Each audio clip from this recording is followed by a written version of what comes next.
Bonjour à tous et bienvenue sur cette nouvelle vidéo, j'espère que vous allez bien. Aujourd'hui on va voir ensemble pourquoi l'immobilier n'est pas le pilier numéro 1 de l'investissement et surtout pourquoi investir sur le marché est un moyen bien plus simple de s'enrichir. Cette vidéo sera divisée en 3 parties. Dans la première partie, on fera un point sur les différents paramètres à prendre en compte avant d'investir, que ce soit les conditions de marché, les taux d'intérêt ou encore la fiscalité. Ensuite on verra en posant un calcul avec plusieurs hypothèses de base pourquoi un DCA sur ETF est bien plus intéressant avant de conclure tout ça dans une troisième partie. Tout d'abord, ce qu'il faut savoir, c'est que l'investissement immobilier, c'est quelque chose qui a beaucoup évolué depuis l'Antiquité, puisqu'avant c'était seulement les aristocrates qui possédaient les terres, là où aujourd'hui l'immobilier est accessible à tout le monde, à condition d'avoir un CDI et une capacité de s'endetter. Mais malgré son élargissement, l'investissement immobilier n'est pas le meilleur moyen de s'enrichir, et c'est ce que je vais vous expliquer dans cette première partie, où on va lister les différences entre un investissement immobilier et un investissement sur un ETF. Le premier point que j'aimerais aborder avec vous, c'est la symétrie d'information. La symétrie d'information, c'est quand une personne ou un groupe de personnes détient une information que vous n'avez pas et qui leur permet de prendre un avantage lors d'une négociation par exemple. Sur le marché immobilier, avant qu'un bien soit mis sur la devanture d'une agence, il va d'abord passer par un réseau de professionnels qui aura au préalable fait une étude de rentabilité sur ce bien et qui aura par la suite décidé de l'acheter ou non.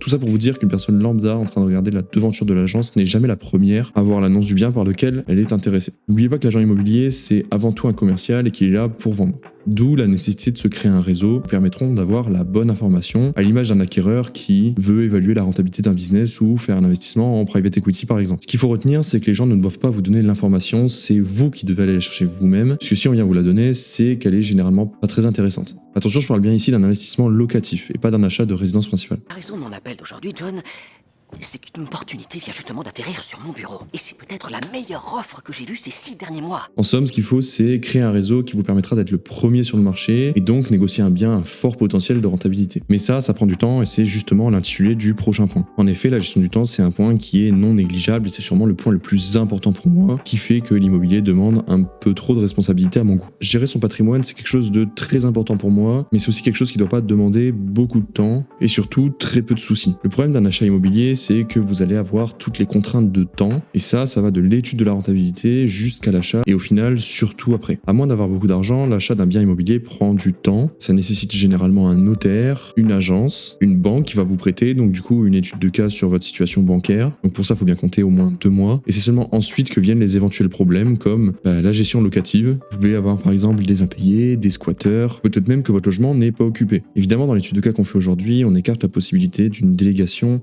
de la gestion du bien. On part du principe où on veut maximiser la rentabilité et donc du coup s'occuper à 100% du bien. Il peut y avoir énormément de problèmes quand on fait de la location et donc énormément de choses à gérer. C'est une véritable charge mentale et c'est aujourd'hui ce qui me freine pour faire un investissement immobilier. D'un autre côté, vous avez les marchés financiers, vous avez les ETF où là il vous suffit simplement de faire 2 virements et passer un ordre en 10 minutes. Et globalement, en faisant ça, vous avez géré votre patrimoine boursier pour le mois. Alors mon argument peut paraître très vendeur, mais c'est la réalité. D'autant qu'il existe aujourd'hui des moyens d'automatiser tout ça et donc de ne plus rien faire du tout. D'ailleurs, je vais pas citer tous les éléments qui constituent le risque d'un investissement sur les marchés financiers, puisqu'on considère ici qu'au bout de 30 ans, le risque est annihilé sur les marchés financiers. On en vient maintenant au troisième point qui concerne les taux d'intérêt et donc les conditions de marché. J'ai fait une vidéo la semaine dernière qui parlait des taux d'intérêt. Si vous l'avez pas vue, je vous invite vivement à aller la voir, puisque dans cette vidéo, on parle de l'impact de la hausse des taux d'intérêt sur l'économie. Sur le marché immobilier, les taux d'intérêt impactent directement le coût du crédit. Si jamais une hausse des taux est constatée, les mensualités peuvent fortement augmenter et donc diminuer la rentabilité. Alors dans le cas d'un taux fixe, l'impact sera limité, mais dans le cas d'un taux variable, c'est là où les coûts peuvent augmenter de manière imprévisible. C'est pour ça que dans un investissement immobilier, il faut faire très attention à la période à laquelle vous investissez, au risque d'avoir des taux très élevés et d'avoir une rentabilité fortement impactée. Sur les marchés, c'est bien différent puisqu'effectivement, les hausses de taux d'intérêt, et ça on l'a vu dans la précédente vidéo, peuvent également impacter négativement les marchés boursiers, car ils augmentent le coût d'emprunt des entreprises et donc peuvent ralentir la croissance économique. Mais la différence, elle est là, c'est qu'en DCA, vous investissez en période de hausse et également en période de baisse. Donc au final, la performance, elle est lissée. Et ça permet de supprimer le risque à l'instant T d'une baisse de cours.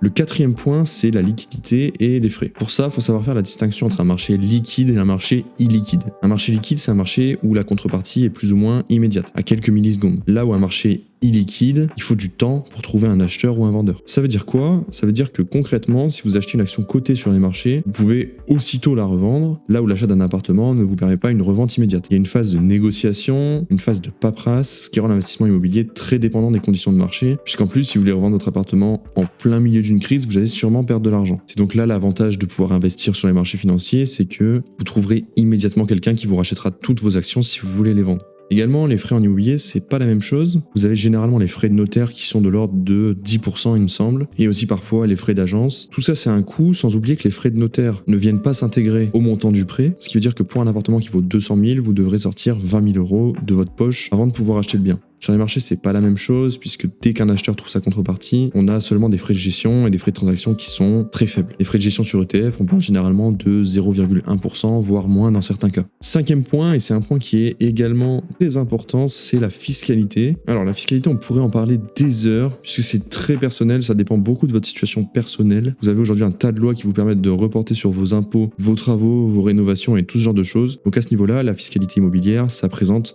vraiment un avantage. Vous avez notamment la loi Pinel ou encore la loi qui vous permet de diminuer votre imposition si votre logement est en situation balnéaire. Le problème de la fiscalité, c'est que c'est un sujet qui est très vaste et qui nécessite une étude de cas personnalisée. Maintenant, si vous voulez que je vous fasse une vidéo sur ce qui est possible de faire dans l'immobilier, n'hésitez pas à me le faire parvenir dans les commentaires. Quelque chose qu'on fera sûrement plus tard, puisque le thème principal de la chaîne YouTube, ça reste quand même la finance et l'investissement sur les marchés financiers. Et pour revenir à la fiscalité de base, en France, la plupart du temps, les revenus locatifs viennent s'additionner à la tranche d'imposition actuelle. C'est pas forcément un avantage, surtout si vous êtes déjà dans des tranches élevées. Sur les marchés financiers, c'est pas très différent. Vous pouvez opter pour l'imposition par tranche ou la flat tax qui ne dépassera pas 30%. Enfin, ça, on n'en sait rien puisque apparemment, ça va peut-être changer. Le sixième point que j'aimerais aborder avec vous, c'est le risque de marché. On sait par exemple que le S&P 500 a l'avantage d'avoir un historique. On sait qu'il a traversé les chocs pétroliers, la bulle Internet, la crise de 2008 ou encore la crise du Covid. Et que donc, comme je vous l'ai expliqué tout à l'heure, le risque est annihilé avec le temps. On a de la volatilité à court terme, mais à long terme, c'est tomber pour mieux se relever.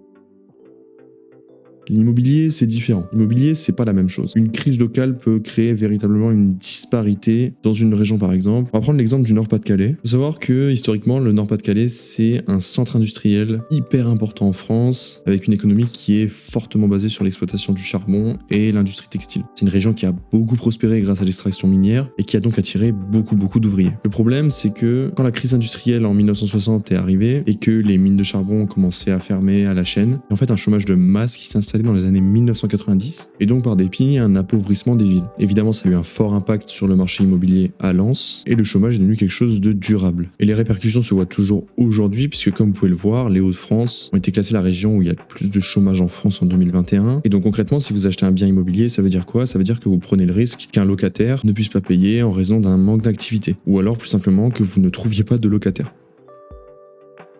Dans cette deuxième partie, j'aimerais voir avec vous une étude de cas un peu plus concrète dans laquelle on va calculer le rendement final d'un investissement immobilier contre un investissement sur ETF. Alors ce calcul est une estimation basée sur des moyennes françaises. Le résultat, c'est en aucun cas ce que vous aurez à la fin de votre investissement. Encore une fois, ça dépend de ce que je vous ai dit un peu avant dans la vidéo. Par exemple, le réseau que vous constituez, si vous arrivez à trouver un bien qui a par exemple une rentabilité brute de 15% et où il n'y a pas de travaux à faire par exemple. Là, dans cette étude de cas, on prend vraiment la moyenne. Donc ici, comme vous pouvez le voir, on va faire le calcul avec un appartement qui vaut 200 000 euros, avec un apport initial de 10% chez le notaire, un prêt qui va durer 30 ans à taux 3%, un rendement locatif annuel brut de 5%, sachant que en général c'est toujours entre 3 et 7%, un taux d'occupation de 90%, parce que comme je vous l'ai dit juste avant, il y a des zones en France où la demande peut être moins forte, notamment en station balnéaire pendant l'année. On part du principe où les loyers augmentent de 1,5% par an à cause de l'inflation, enfin grâce à l'inflation plutôt. On a une taxe foncière de 1 000 euros, 2 000 euros de charges, une imposition à 30% pour rester classique dans l'immobilier, et en bonus un report d'impôt de 30 000 euros. On va se dire qu'il y avait des travaux à faire et que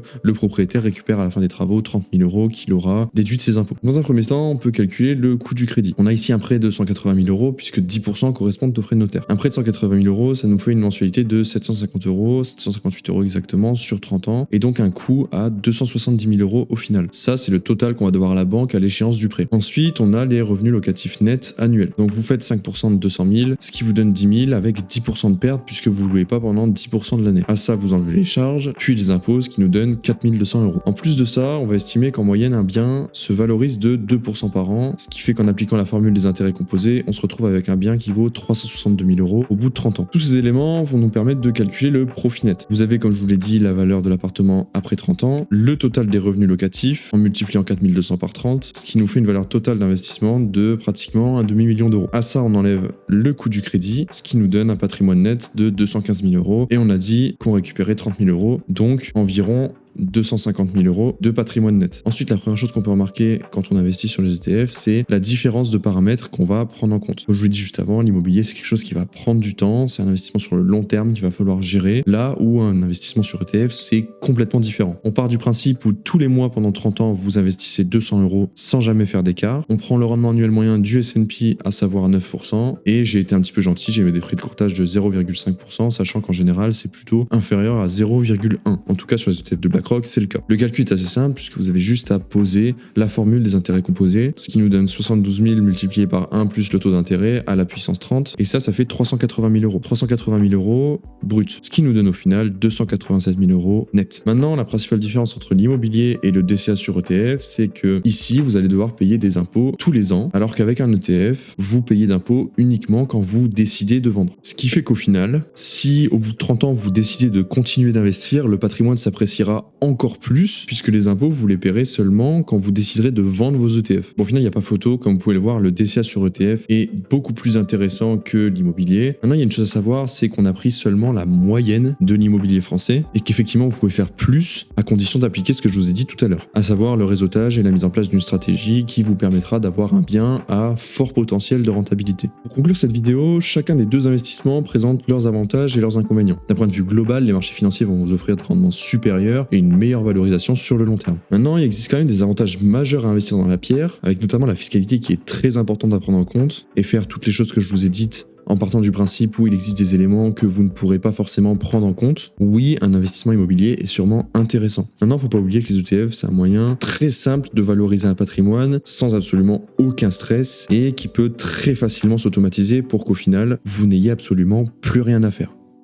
C'est la fin de cette vidéo, j'espère qu'elle vous aura plu. N'oubliez pas que si vous voulez d'autres vidéos de ce genre, n'hésitez pas à vous abonner, ça nous apportera énormément de soutien. Également, si vous avez des questions ou des précisions à apporter, n'hésitez pas à utiliser l'espace commentaire dédié. Sur ce, c'est tout pour moi, et à la semaine prochaine pour une nouvelle vidéo.